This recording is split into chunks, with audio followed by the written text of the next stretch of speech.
Now, there are some people who say that Joseph Smith didn't even really use the plates. I mean, he might have been beginning, but he stopped using them. So where's that idea coming from, right? Exactly. So what is the deal with that? Go ahead. So there are no news sources. And for 190 years, we taught that's silly because it came, every source that says that Joseph Smith used a seer stone for the translation and that he had the plates covered or something that he didn't use the plates, those are all coming from anti-sources. And sources who apostatized and left the church and were antagonistic to the church. Who are some of those people? Well, most of it is Hurlbut. Yeah, the whole idea really came from, there was a man named Dr. Philostus Hurlbut. He was a member of the church for a very short period of time before he got caught for immorality, and he goes up to the council and he was like, "I'm so sorry, I'll do better." And we have all of this is in the book, and they were like, "Oh, poor guy, let's give him another chance." So then he got caught very shortly later, bragging to his friend. He was like, "I deceived that council, and I even deceived Joseph Smith's God. Like, they couldn't even fool me."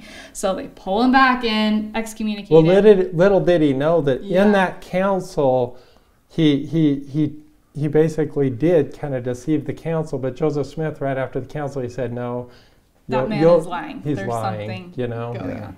So he wasn't deceived. So he goes on this hate rampage, right? And so he goes back east, and he was actually paid to do it. Digs up every dirty, nasty story he can find about the Smith family. Mm-hmm. And there's a lot of evidence that he actually kind of, shall we say, dictated them himself. Yeah. So one historian actually went through and took all the accounts and takes them and just dismantles them. Mm-hmm. So it really is many sources all made up. And so the primary story, if you've heard the story that Joseph Smith found a seer stone while he was digging a well, that's coming from Willard Chase. That's one of these sources that's from Hurlbut. That's where that whole story comes from. And the guy himself, he was actually a minister who was involved in the occult, and his sister was a witch, and he was one of the people trying to attack Joseph Smith and steal the plate. So this is where we're talking about. This is where the story's coming from. So Hurlbut swore, he said, "I will wash my hands in Joseph Smith's blood." So it ended up, he actually got pulled up before a court, and they actually fined him because they said, you're threatening violence against Joseph Smith. And he ended up to have a very illustrious career in theft and possibly murder, and had an inglorious end. He was excommunicated from society after society after society of Christians. Right. And then there's so much evidence, and we go through this in the book, to show that he actually not only was stealing things, but murdered. Yes. People. So that's where the primary source of this is coming from. This is where the Seer Stone narrative comes. Unveiled, 1834. Right. Mm-hmm. So the whole story is in the book with all the sources, and we made the footnotes a way that everybody can look it up very easily. But that's where the story comes from. So for decades and decades and decades, and Hugh Nibley and everyone, they just said these sources are laughable. Yeah. Right.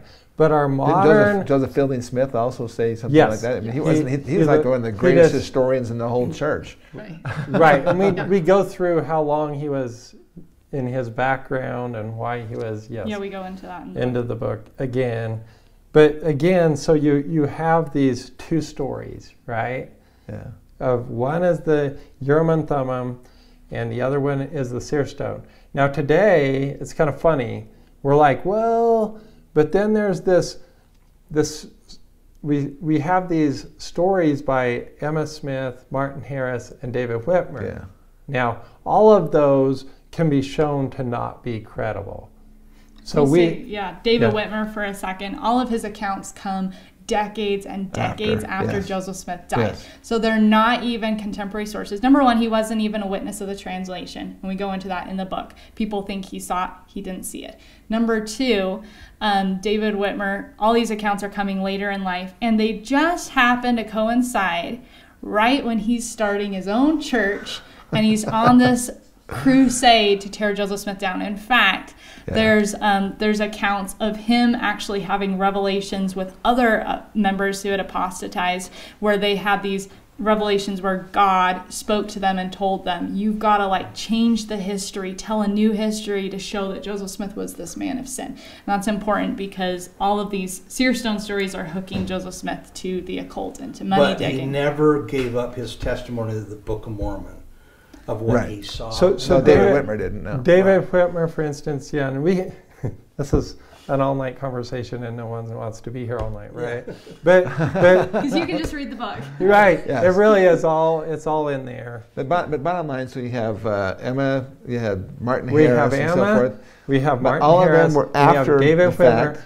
Yeah, we're talking decades and decades later. So was there any time when Joseph Smith, Oliver Cowdery, or the Lord ever said anything about using a peepstone and a hat in the translation process of the Book of Mormon? No, in fact, we have There's not one single historical documented. No, and we have statement after statement after statement of Joseph Smith it's all and Oliver Cowdery, who were the ones there doing it firsthand, and they said how they did it. Yeah. Yes, the ones that were involved, they said this is how we did it. We used the Urim and Thummim. And they never hinted. In fact, Joseph Smith even went back because there was rumors going on afterwards, after the translation, after the Book of Mormon came forward. There's these rumors going around. You did it with the peepstone. It was covered plates. It was these and different things were going on. He went back into the Revelations and clarified that he used the Urim and Thummim to do it. Well, to me, it seems pretty hard to imagine that here we have the Lord having created the Urim and Thummim and the breastplate. Then it goes through the Jaredites. It goes through the Nephites. He makes sure that it gets in the stone box. Right. Also that Joseph Smith could just basically ignore it. Right. Well, not only that, but think about the plate. Because it was not convenient. I don't get that. Joseph Smith always had that rebellious streak. You know, when the Lord says to do something, it's like, what does he know? I'm not going to do it your way. I know better than the Lord does, because I'm going to use this peepstone instead. But that whole narrative, but it's now prevailed throughout the whole church. Right. And I want to clarify one thing. We're not saying that Joseph Smith didn't have seer stones.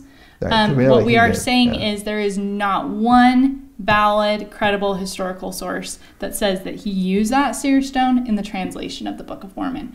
And it's pretty much a solid But every case. credible source basically says over and over again, including the Revelations and the Doctrine and Covenants, and Joseph Smith himself in his history, he never once mentions anything about a seer stone or a peep stone in a hat. There's no statement. And we know that there is a picture of a seer stone in the ensign that the church has in their possession that was a seer stone of Joseph, but never can we ever detail it with translating anything. So this seems like a big deal, but why is this a big deal? I was going to say when Oliver Cowdery was reinstated into the church and was rebaptized, he gave an address, his final address to the saints in Iowa.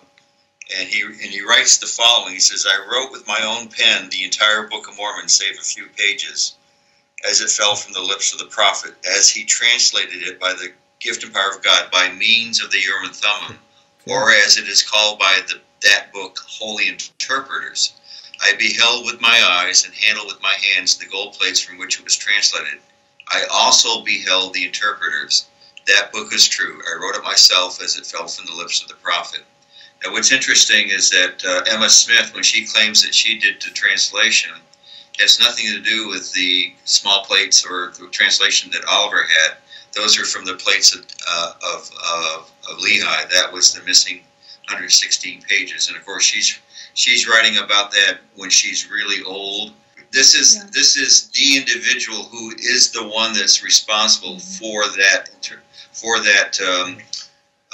original manuscript as well as the printer's manuscript. So that's his handwriting that we get, and it's his testimony, and it's actually dying testimony that it's by the Urim and Thummim, and he beheld that those were the plates that he did. So why is this so important, though? What does it matter if you did it with the seer stone or with the interpreters?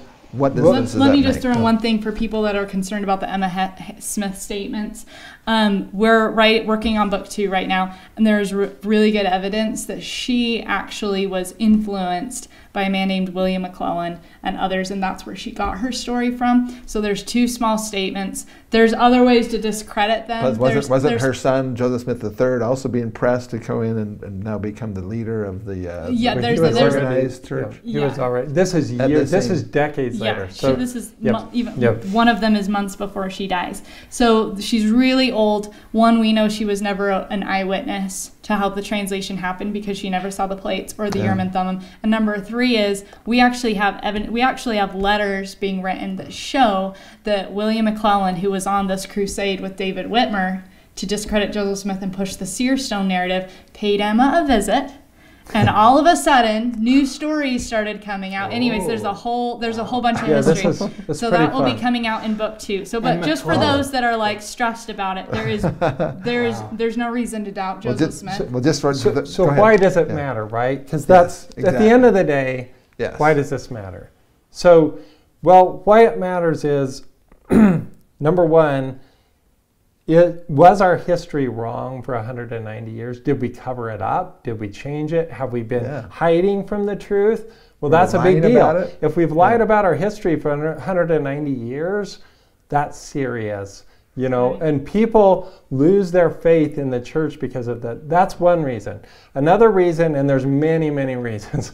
Another reason is we're being laughed at by the people out there. There's a man by the name of Jeremy Reynolds, and he wrote the CES letter, and it's been hundreds of thousands of people have downloaded that, if not millions by now, you know. And so here we are, he's laughing at this idea that there's these plates that are preserved and kept and all this stuff, and Joseph Smith, remember when he pulls them out of the box and he sets them to the side, and then he looks back to just check, did I miss anything in there in the box, you know? And then he turns back and they're gone, and he's in trouble. Like, you don't let those plates out of your sight. So that's how important that and we got the whole community and everywhere, and people coming in and hiring sorcerers and all this stuff, and we're going to go into that in the book. Right. So we've got all this going on to steal the plates. Oh, but they're not important. But they're not important, and he never uses them,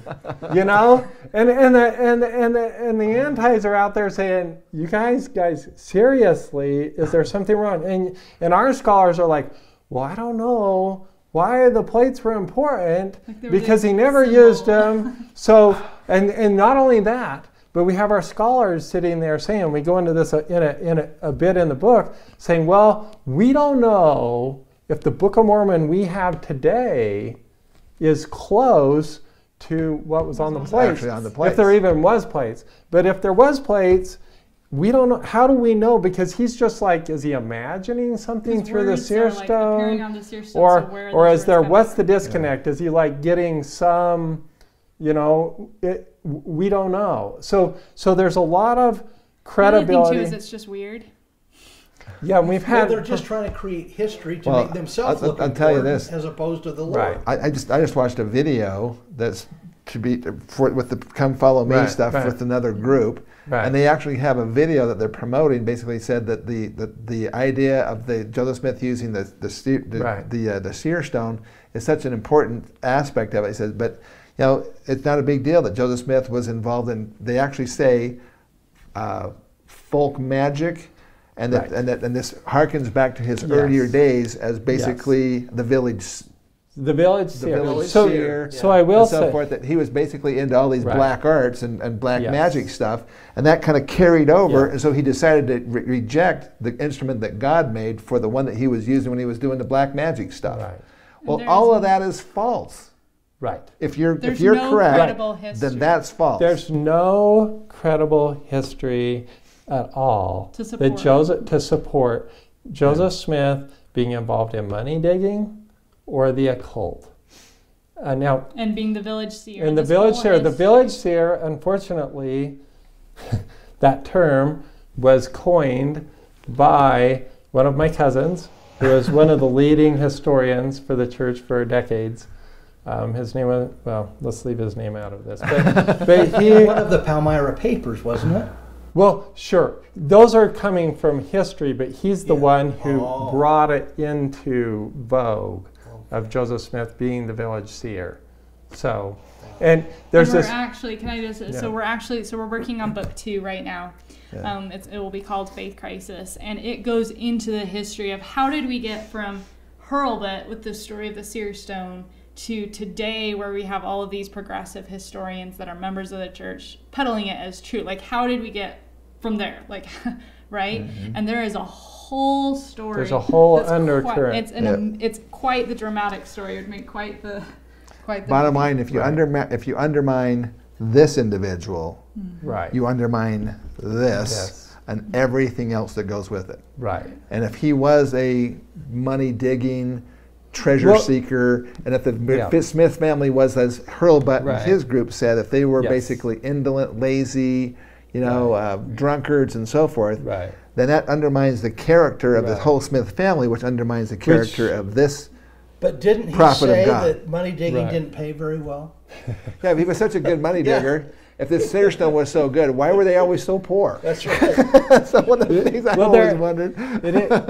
Hannah and I both go through the Smith lines, right? Yeah. And so we're Smiths, and so this is attacking our family culture and our family history. And I will tell you this, I'm blown away because there's no sign of magic in any of the cousins, in any real accounts, in any real history, and all of the cousins, these occultist practices, all of Joseph Smith's cousins and family and ancestry is Puritan, hardworking, industrious, honest to a fault. I mean, take Asel Smith, and they were always shunned from the community because they were so honest and so faithful and so strong. And so this new history of making Joseph Smith into an occultic, Seer Stone, Peep Stone, whatever you want to call it. And that's okay. Right. Is not okay. Is not okay. It is not okay. And the truth is, and they're afraid of the truth because they tried to hide. I mean, we could go into stories. Yeah. Well, listen, we didn't need to wrap this up. Diminish Joseph Smith even a little to make yourself look better. Like you said. Yep. I mean, he's got the bottom line. And I think the key goes to, in the Book of Mormon, in the Book of Moroni 7, there's a verse that says, a pure fountain cannot bring forth bitter water, and a bitter fountain cannot bring forth a pure water. If Joseph Smith was a bitter fountain, if he was a corrupt man, he could not have produced the Book of Mormon, period. Right. If he was a good man, he could not have produced evil fruits. It just doesn't work that way. Yeah. A bitter fountain cannot produce pure water. And I think that's something that's so critical in our day, is recognizing a person's life really does influence their work. And I think that's a lesson that we should all take into account for our own success in life. And by their fruits you shall know them. Right. Exactly.